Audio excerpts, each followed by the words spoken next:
Assalamualaikum warahmatullahi wabarakatuh. Selamat pagi, selamat siang, selamat sore, selamat malam untuk semua teman-teman kader pembangunan manusia. Di sini saya akan ngebahas keterkaitan dengan strategi kerja. Kenapa diperlukan strategi kerja agar teman-teman itu di dalam bekerja bisa optimal dengan dalam tanda kutip sementara untuk supportnya masih belum optimal. Yang pertama yang perlu kenapa saya di sini mengatakan menampilkan tanamkan kalimat afirmasi.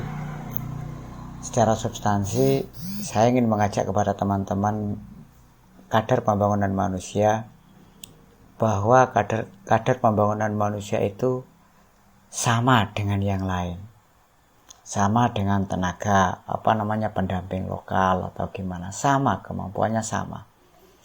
Cuma kita belum begitu mengoptimalkan kemampuan yang kita punya. Artinya di sini kita mencoba untuk menanamkan positif bukan negasi tapi positif. Pemikiran positif kepada diri kita sendiri. Yang pertama, teman-teman kader Posyandu harus bisa mengatakan bahwa saya bisa.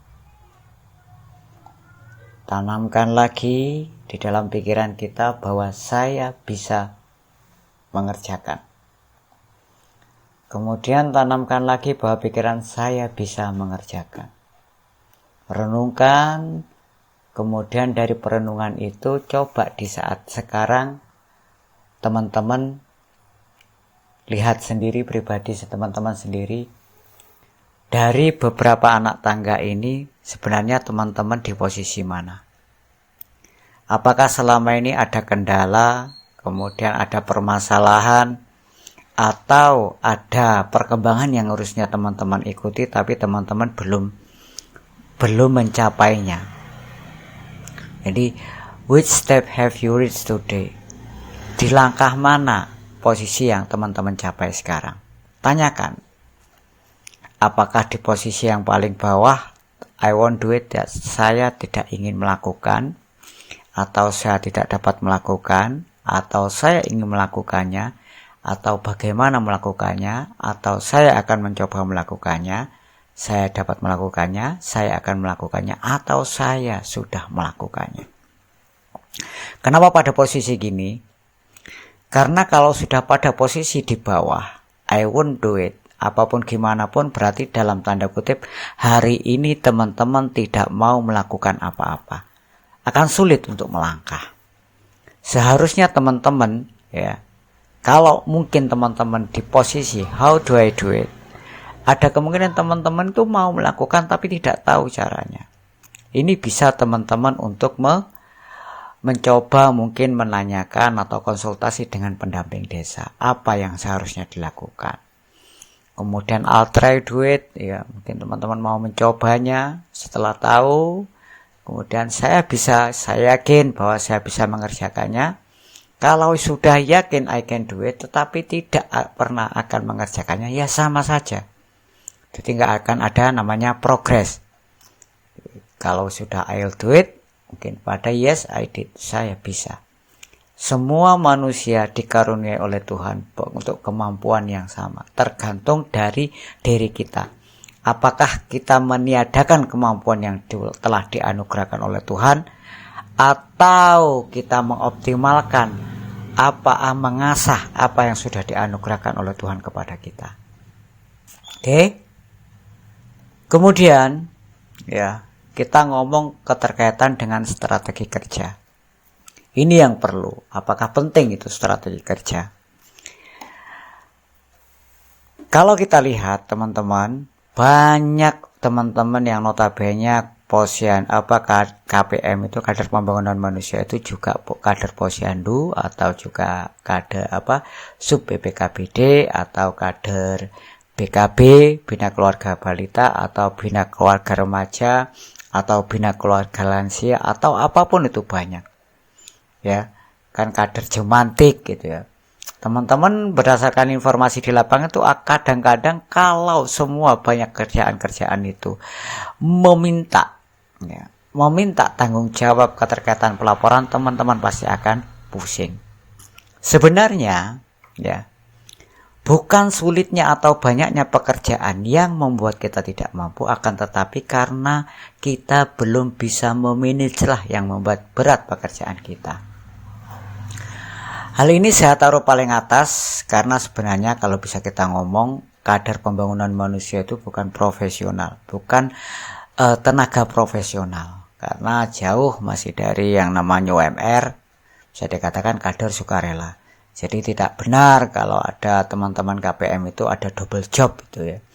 Double job masa Rp50.000 gitu per bulan, dan BKB PKR 50.000, masa double job cuma 50.000. Dan juga bukan tenaga profesional ya.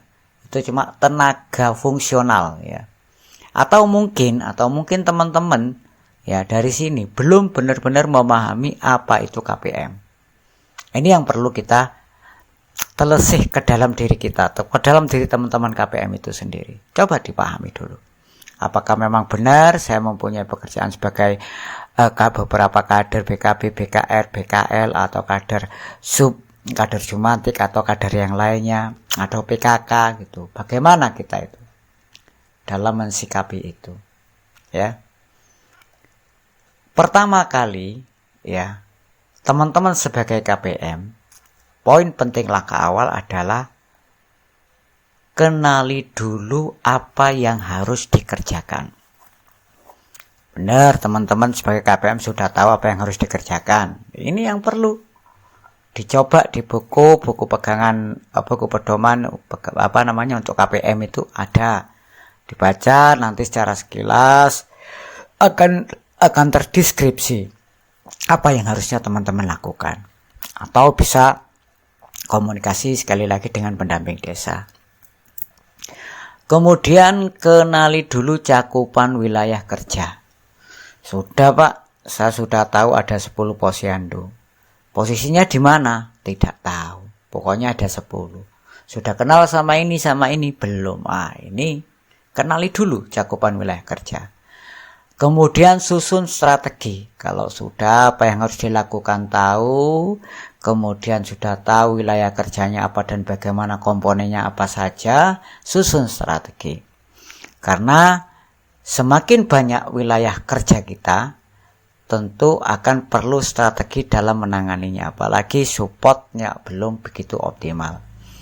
Kemudian yang keempat, kenali dulu dengan siapa berkomunikasi.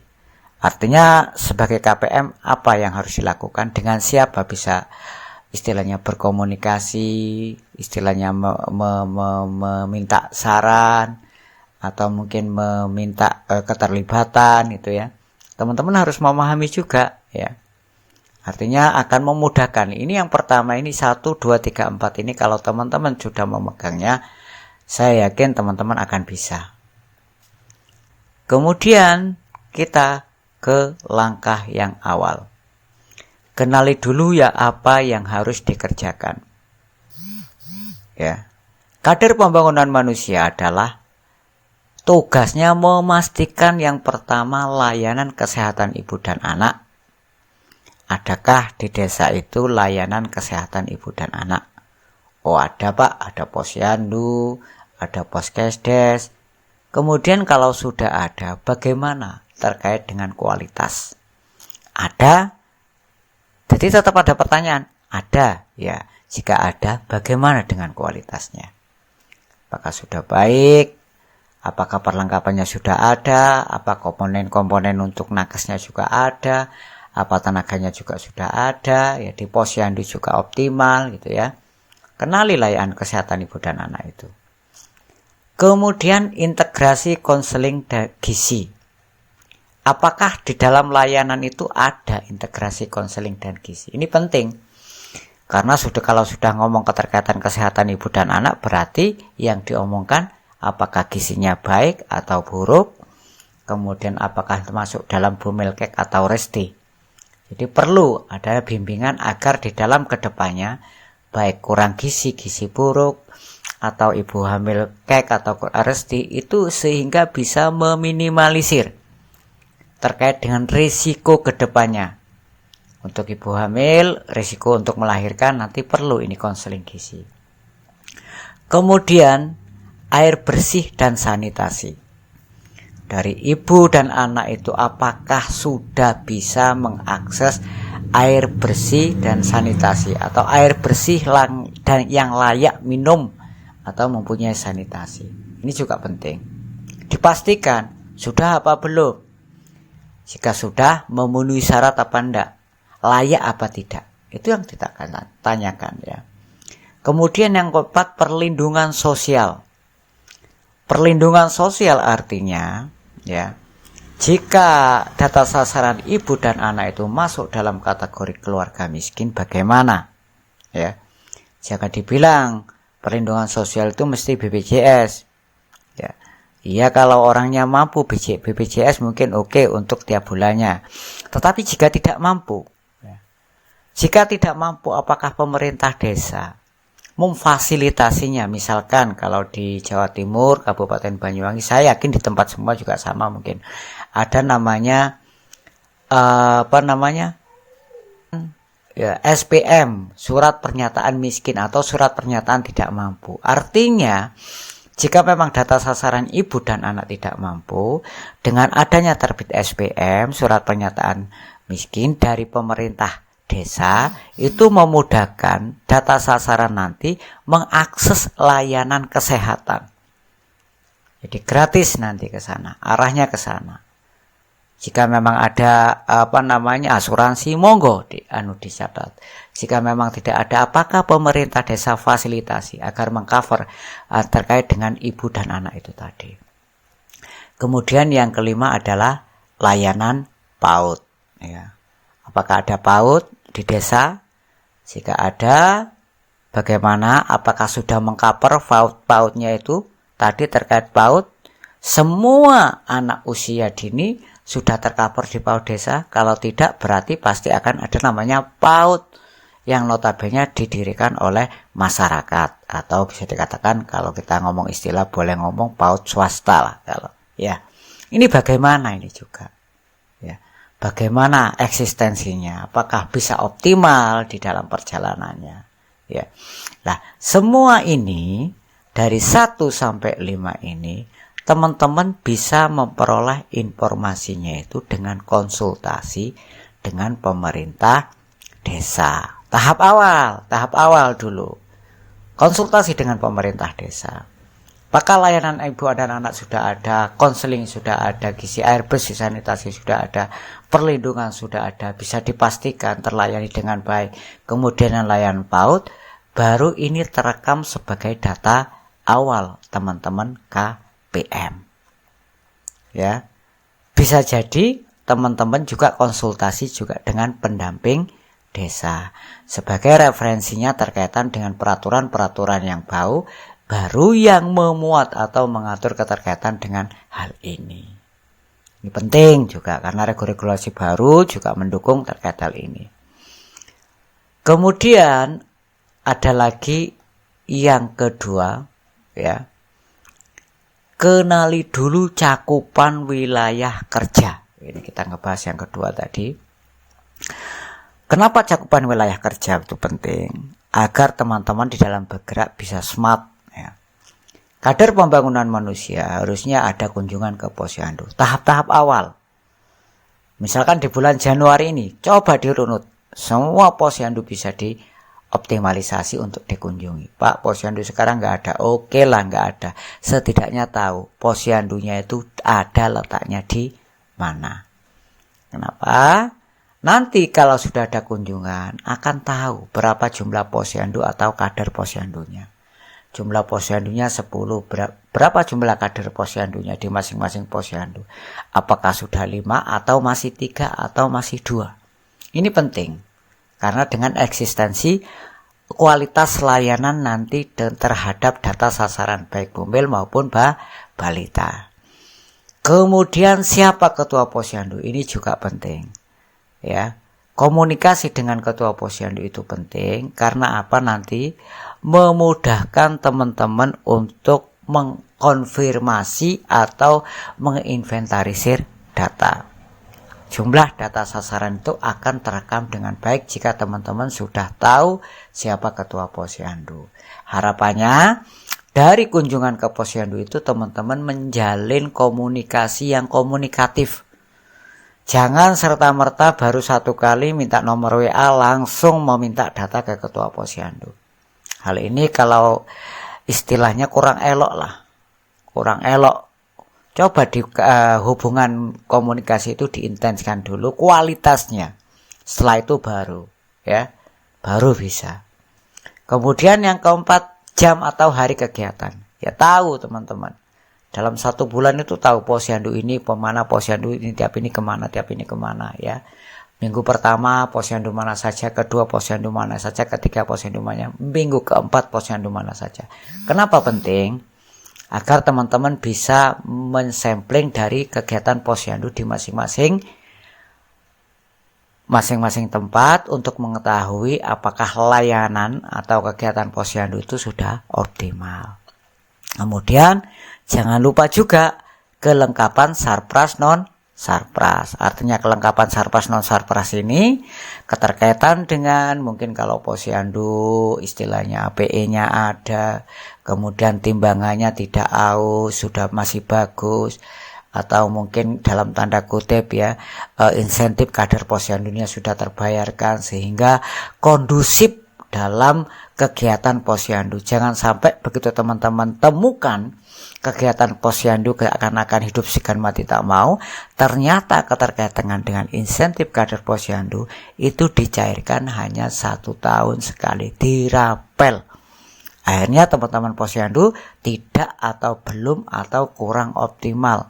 Bagaimana bisa di dalam kegiatan tiap bulan.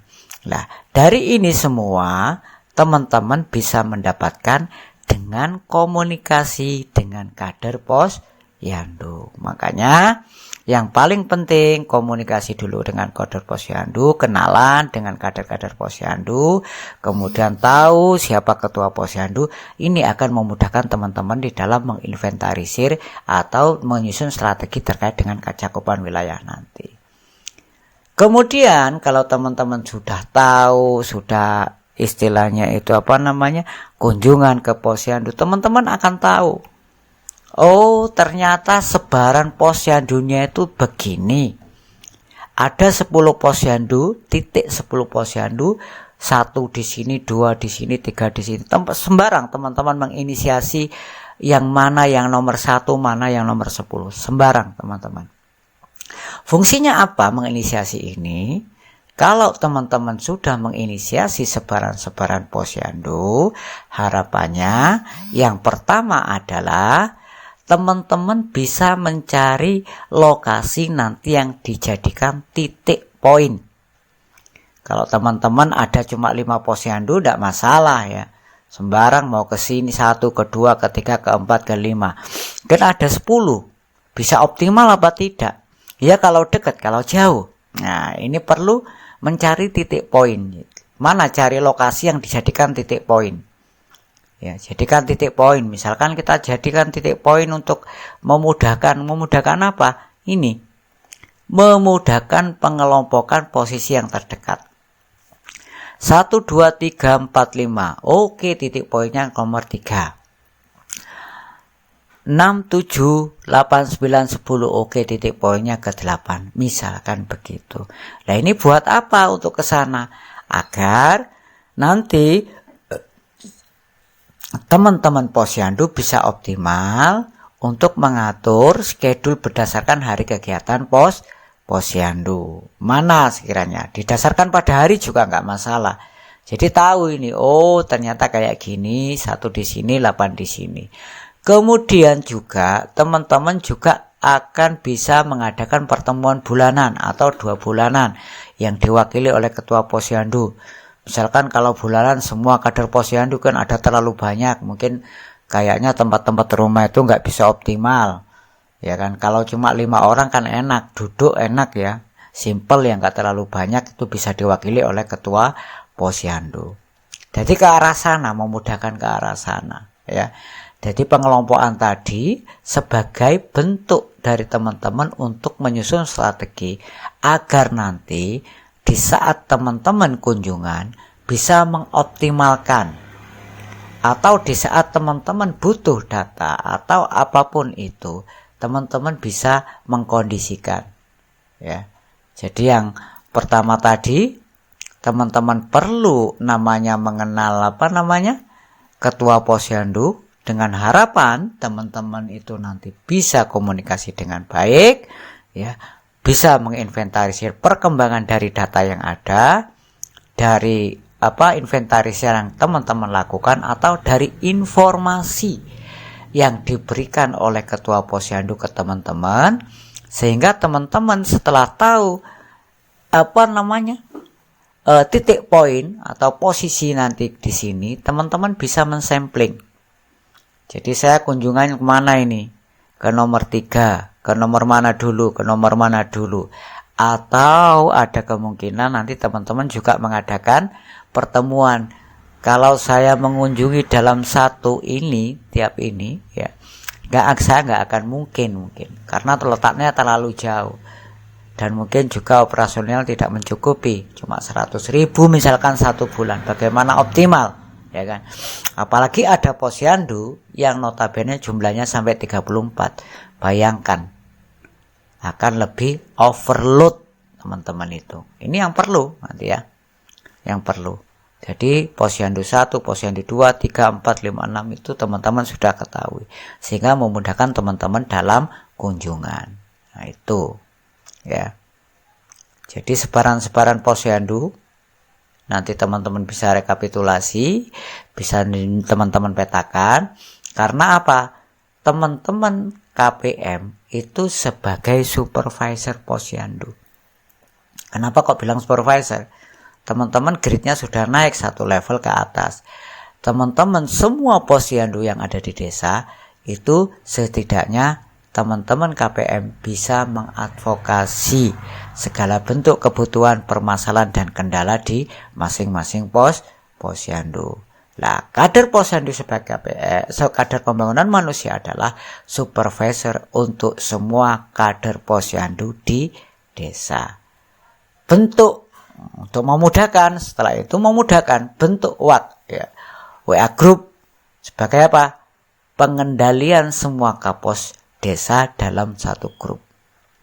Masukkan nanti, karena teman-teman itu masukkan di dalam grup itu, misalkan Pak Kades atau Kaur Perencanaan atau siapa yang ada di desa, agar apa? Nanti terkontrol dengan baik ya. Dengan bentuk WA ini juga, WA group ini juga akan memudahkan pengendalian teman-teman terhadap informasi, progres informasi yang ada.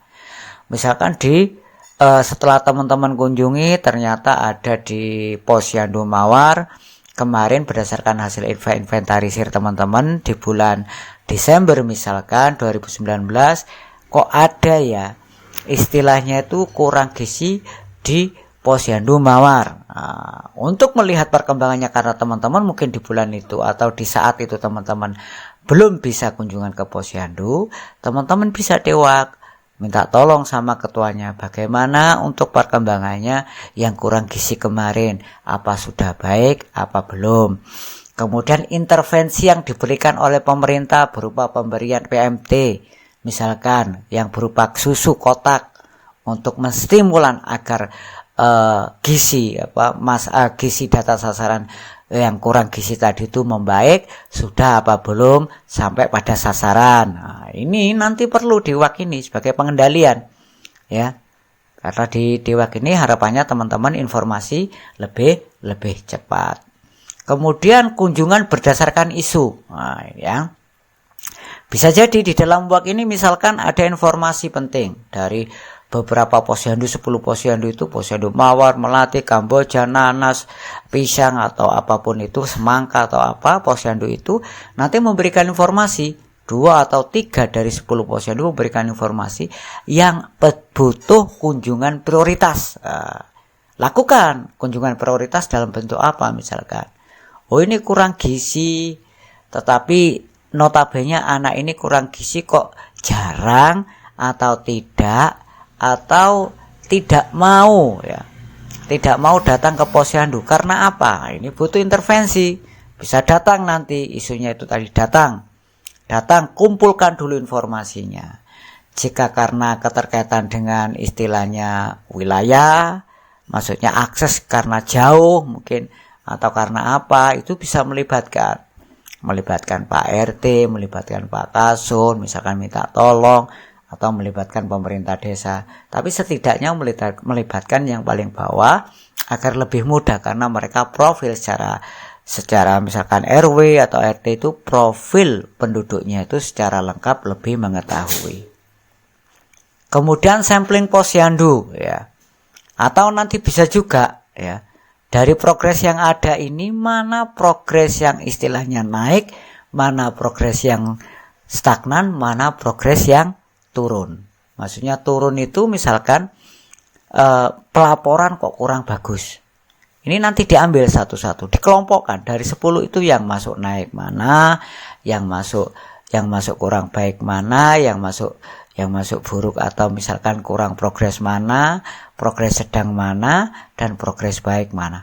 Disampling satu-satu. Artinya nanti teman-teman bisa mengetahui progres yang kurang itu indikasinya apa, progres yang sedang-sedang saja tetapi itu indikasinya apa, progres yang baik itu indikasinya apa. Nanti bisa dikomparasi dari masing-masing progres itu sehingga teman-teman akan menemukan masalah. Kemudian support terhadap Kapos. Ini yang paling penting juga, support terhadap Kapos. Teman-teman kader posyandu berdasarkan data atau pengalaman kami turun ke posyandu, itu kadang-kadang ingin didengar keluhannya. Dengarkan saja, apapun itu dengarkan saja. Walaupun kadang-kadang permintaan mereka, kadang-kadang ya, karena kita tahu permintaan mereka itu mungkin ada yang belum mengerti keterkaitan dengan undang-undang desa atau prosedur dari permintaan. Tidak masalah, dicatat saja. Ini sebagai istilahnya, coba belajar untuk lebih bisa mendengarkan. Jangan sering belajar ingin selalu didengarkan. Ini catat baik-baik. Belajar mencoba untuk selalu mendengarkan, jangan selalu belajar untuk didengarkan. Karena apa? Di saat kita mau mendengarkan keluh kesah mereka, kita akan lebih mudah memberikan support. Misalkan, ini lho Mbak, mohon maaf kami itu untuk insentifnya itu kok belum cair. Padahal ini kegiatannya tiap bulan. Bagaimana kita bisa optimal? Nah, itu dicatat aja, tidak masalah. Nanti siapa tahu di dalam ke depan progresnya itu nanti pencairannya bisa tiap pencairan itu ada pencairan posyandu untuk insentif kader posyandu. Atau tergantung gimana lah strateginya pemerintah desa. Agar setidaknya jangan sampai teman-teman yang notabene bisa dikatakan tenaga sukarela ini kurang support. Kegiatan posyandu tidak optimal hanya karena support untuk pelaksanaannya kurang. Itu yang perlu difahami ya. Memahami kebutuhan posyandu secara menyeluruh yang saya sebut tadi ya. Bisa jadi kegiatan itu kurang, kegiatan itu apa karena banyak hal mungkin ya, kelengkapan peralatannya kurang atau mungkin mejanya juga kurang ataupun gimana, itu harus perlu difahami. Makanya support Kapos ini, kader posyandu itu perlu belajar KPM, mendengarkan, jangan selalu ingin didengarkan ya. Jika kita sudah baik dengan teman-teman kader posyandu, kita akan mudah mempunyai data. Rekaman data posyandu di desa akan kita dapatkan dengan baik. Ini salah satu contoh sampling aja yang sederhana. Ada bumil, ada baduta atau balita, mulai dari pos nama posyandu, status gizinya kurang gizi berapa, gizi buruk berapa, kek berapa, resti berapa, ini juga bisa. Nanti ini juga bisa dijadikan pemetaan nanti sama dengan pemetaan lokasi posyandu ya. Ternyata yang kurang gizi itu yang banyak mana? Ternyata yang gizi buruk itu yang banyak mana? Ternyata bumil resti yang banyak mana? Ternyata bumil kek yang banyak mana? Ini perlu diketahui oleh teman-teman KPM karena nanti di dalam PMT mengakomodir kebutuhan PMT itu disesuaikan dengan kebutuhan data sasaran, tidak disamaratakan. Ini yang penting. Diingatkan sama pemerintah desa, jangan sampai disamaratakan. Udah rata saja, semua posyandu kasih sekian, semua posyandu kasih ini. Tidak. Jangan sampai yang kurang gizi itu sama dengan yang normal, yang kurang gizinya banyak, yang sama dengan yang kurang gizinya satu pemberian. Ini tidak akan optimal atau tidak akan efektif. Ya.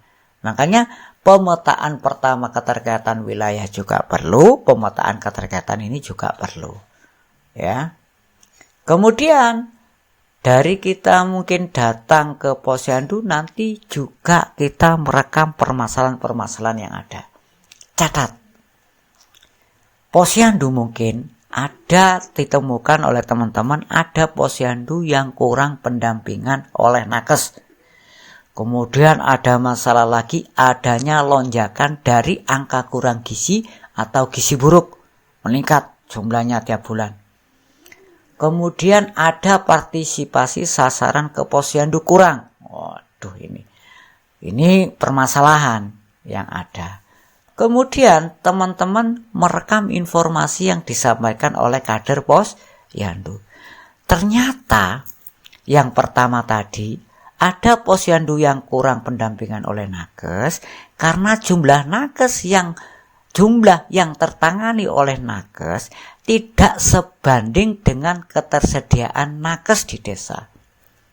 Bisa jadi, ya. Jumlahnya itu nakes cuma satu padahal banyak atau panjang atau luas wilayahnya, luas wilayahnya. Sehingga tidak optimal. Ada kegiatan posyandu yang tidak bisa dihadiri oleh nakes. Ini bisa jadi menjadi salah satu indikator data sasaran kurang begitu berminat. Kemudian ada lonjakan dari angka kurang gizi atau gizi buruk. Ternyata apa? Ternyata begitu diinventarisir oleh teman-teman, ada keterampilan pengukuran atau penimbangan kurang dari kadar posyandu. Atau mungkin alat timbang sudah aus. Wis tua, sudah waktunya memasukkan ke museum. Ini perlu dicatat juga oleh teman-teman kader posyandu. Kader pembangunan manusia, ya kan? Kemudian partisipasi sasaran ke posyandu kurang. Ternyata informasi yang terekam yang ada di teman-teman, banyak data sasaran yang bekerja sebagai tukang kebun. Ya. Karena apa? Kalau tukang kebun mungkin baru bisa nyantai setelah jam 12 ke atas, jam 1, jam 2, jam 3 sampai sore. Dan kemungkinan bisa jadi ternyata di posyandu itu nakesnya bisanya hanya pagi, ya kan?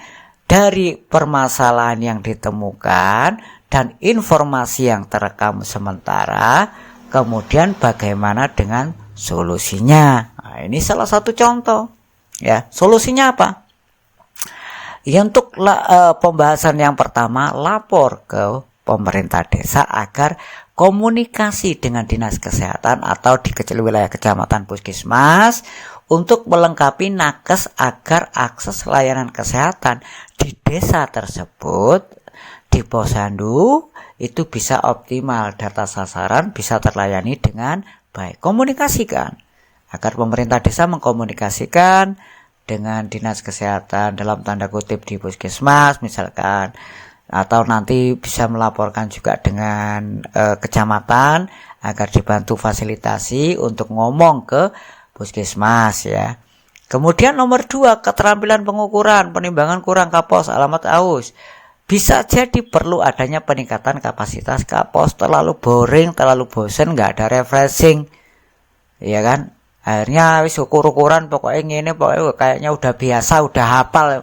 Kadang-kadang nggak diukur, paling sekian, ada kemungkinan kayak ke sana. Ternyata mental itu karena terlalu bosen, tidak ada penyegaran untuk kader posyandu. Kemudian yang ketiga, banyak data sasaran yang bekerja sebagai tukang kebun. Ini juga perlu komunikasi. perlu komunikasi antara Pemdes dengan nakes agar kegiatan posyandu bisa menyesuaikan dengan masyarakat. Kalau masyarakatnya dipaksa hari itu harus libur untuk ke posyandu, kan kasihan. Mereka juga mencari nafkah. Masa harus libur untuk ke posyandu, kemudian bagaimana dengan makme? Dengan makannya hari itu, kan gitu untuk besoknya. Jadi perlu difahami ini, perlu dijembatani oleh pemerintah desa agar jangan sampai partisipasi sasaran ke posyandu itu kurang karena hal-hal seperti ini. Banyak juga indikator yang lain, monggo diinventarisir oleh teman-teman ya. Sehingga nanti setelah teman-teman sudah menginventarisir apa dan bagaimana, yang ketiga itu kenali dulu dengan siapa berkomunikasi ya. Tadi 1, 2, 3, 4. Ini yang keempat sebenarnya, mohon maaf. Kenali dulu dengan siapa berkomunikasi ya.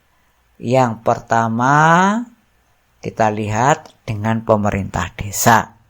Wajib kader pembangunan manusia wajib untuk berkomunikasi yang komunikatif dengan pemerintah desa. Karena apa?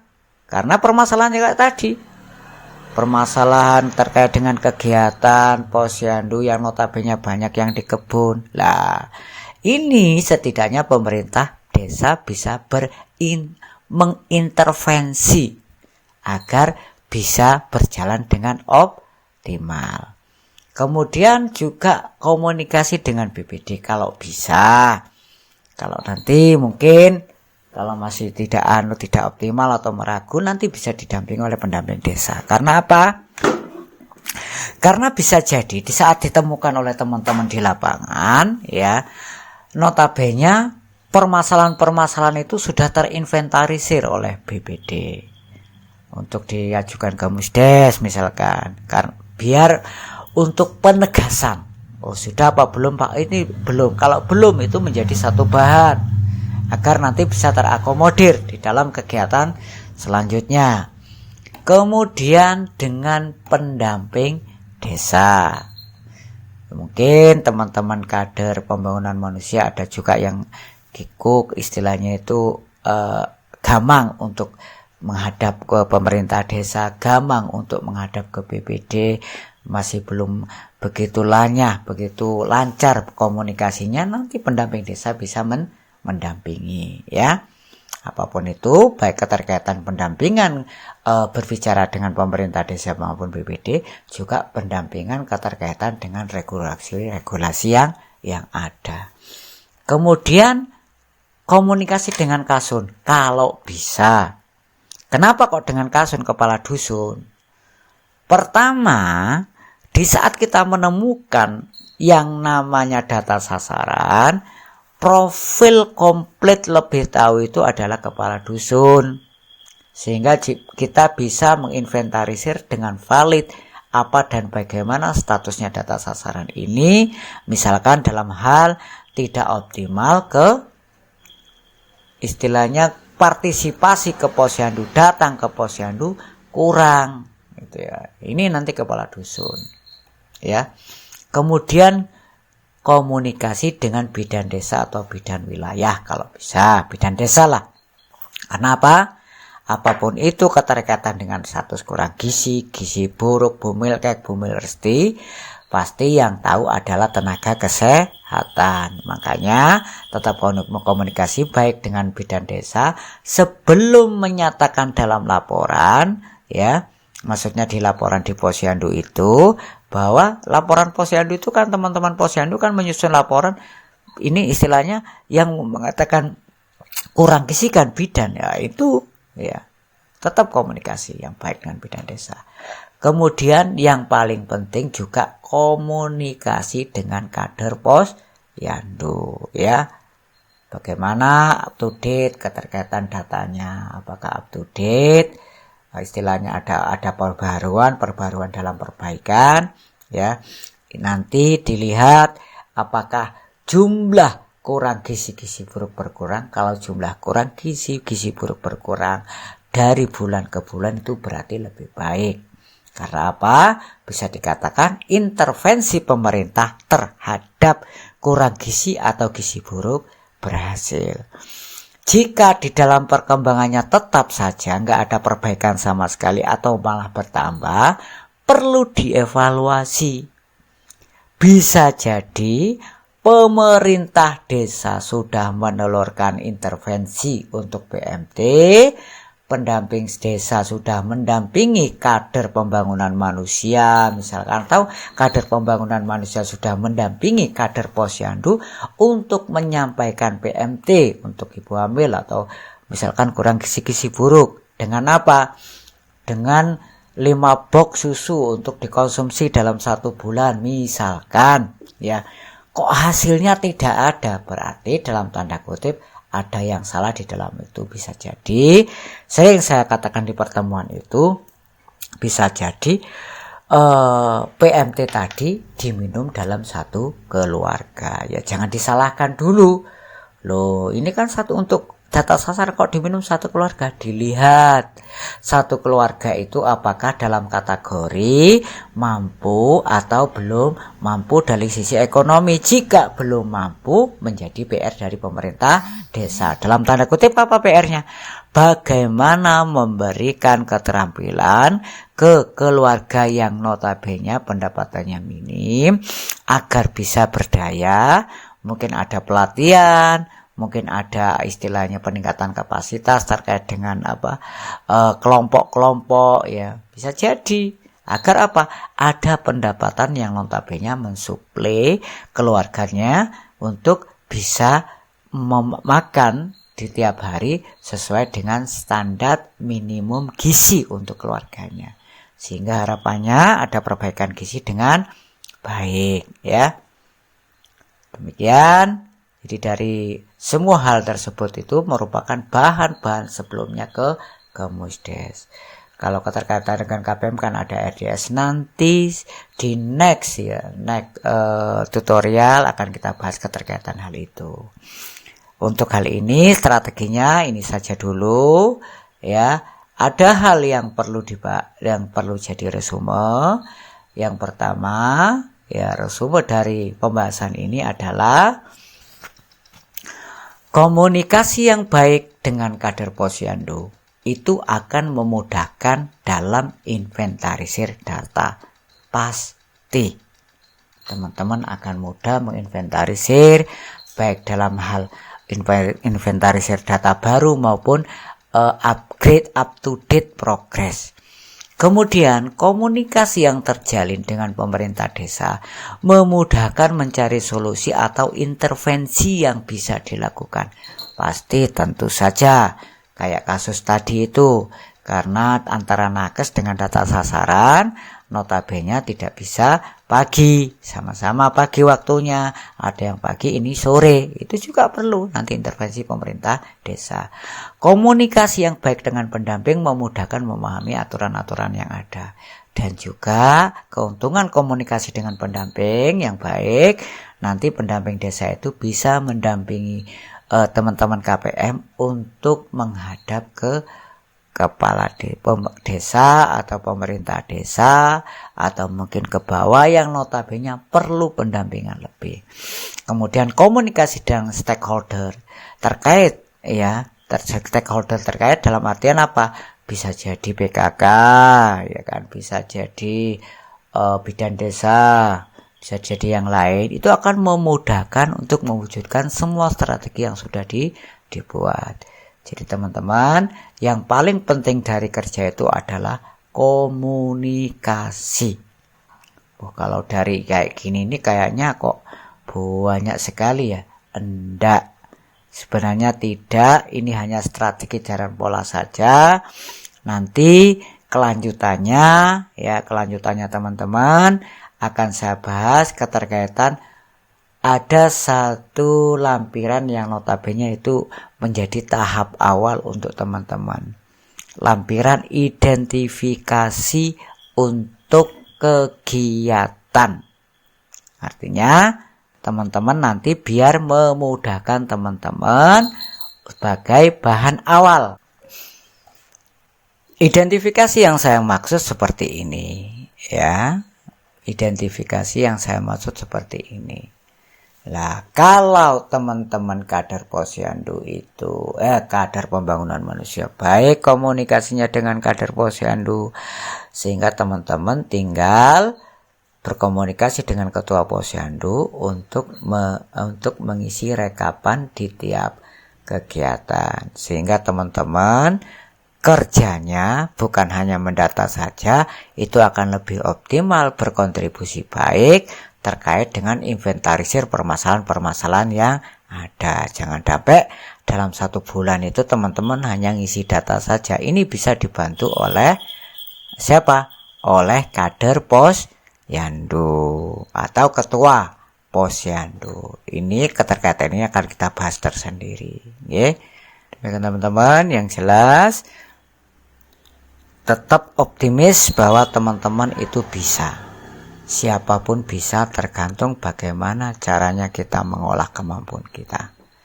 Selamat malam, selamat pagi, selamat siang, selamat sore. Tetap berkarya. Assalamualaikum warahmatullahi wabarakatuh.